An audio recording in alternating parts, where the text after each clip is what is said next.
In Gaza and across Palestine, journalists are not just witnesses, they have become targets. They fall not with weapons, but with cameras and notebooks in hand. Their courage reminds us why we are here. Because words can be walls and shields, but they can also be bridges to the truth.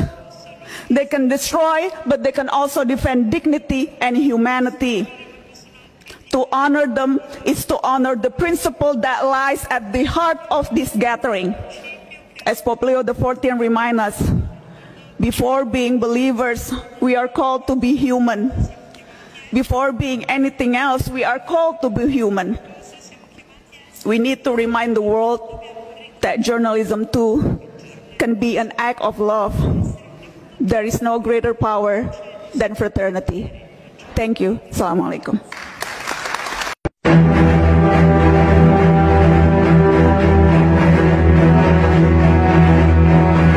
Presiden Prabowo takjub, pidato Najwa Shihab di sidang PBB bikin bangga seluruh perwakilan negara dunia.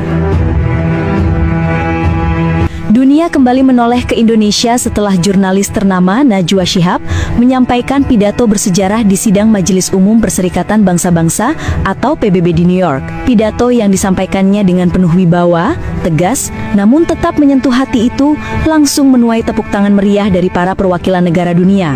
Bahkan, tidak sedikit delegasi memberikan standing ovation, sesuatu yang jarang terjadi dalam forum resmi PBB. Momen tersebut sontak menjadi sorotan global, dan yang lebih membanggakan, Presiden Prabowo Subianto yang hadir langsung di ruang sidang mengaku takjub dan bangga. Bagaimana ulasannya? Inilah news update kita terkini.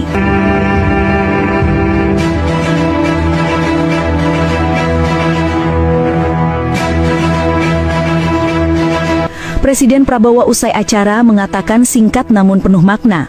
Saya takjub. Apa yang disampaikan Najwa Shihab bukan hanya suara Indonesia, tetapi suara nurani dunia.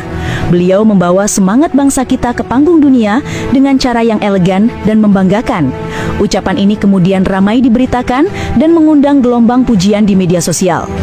Najwa Shihab yang akrab disapa Mbak Nana dalam pidatonya menekankan 3 isu penting yang menjadi perhatian dunia saat ini, yaitu perubahan iklim, ketidakadilan global, dan peran generasi muda. Dengan gaya khasnya yang lugas, berani, dan penuh empati, Najwa berhasil menyampaikan pesan bahwa dunia tidak boleh lagi menutup mata terhadap ketidaksetaraan yang semakin melebar. Perubahan iklim bukan sekadar ancaman masa depan, melainkan kenyataan hari ini. Negara-negara kecil di Pasifik mulai tenggelam, petani di Asia kehilangan tanah mereka, dan bencana alam datang lebih sering dari sebelumnya. Jika kita terus menunda, kita bukan hanya merusak bumi, tapi juga mengkhianati generasi yang akan datang, ucap Najwa lantang di podium PBB. Pidato itu langsung mendapat respons berupa tepuk tangan panjang. Sejumlah perwakilan negara bahkan terlihat mengangguk setuju, tanda bahwa pesan Najwa benar-benar menyentuh hati dan relevan dengan kondisi global. Tak berhenti di situ, Najwa juga menyinggung ketidakadilan global yang masih terjadi di bidang ekonomi, politik, hingga distribusi teknologi. Ia mengingatkan bahwa pandemi beberapa tahun lalu sudah memperlihatkan betapa timpangnya akses negara kaya dan miskin terhadap vaksin. Kita tidak boleh lagi membiarkan ketidakadilan menjadi pola. Dunia yang sehat hanya bisa terwujud jika semua mendapat kesempatan yang sama, ucapnya. Bagian paling menggetarkan adalah saat Najwa menyinggung peran generasi muda.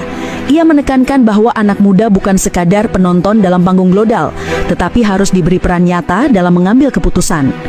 Generasi muda adalah penggerak, bukan sekadar pengikut. Mereka lahir di era digital, mereka memahami teknologi, mereka punya idealisme. Jangan halangi mereka dengan politik lama yang penuh intrik.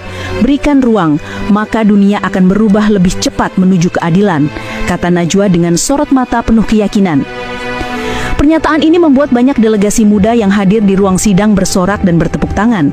Bahkan beberapa diplomat senior ikut berdiri memberikan apresiasi. Pidato itu seolah memecah dinding formalitas forum PBB dan menghadirkan semangat baru yang lebih hidup. Presiden Prabowo sendiri, menurut sejumlah saksi mata, beberapa kali tampak menunduk dan tersenyum bangga mendengar pidato Najwa. Bagi Prabowo, ini adalah momen emas Indonesia di panggung internasional.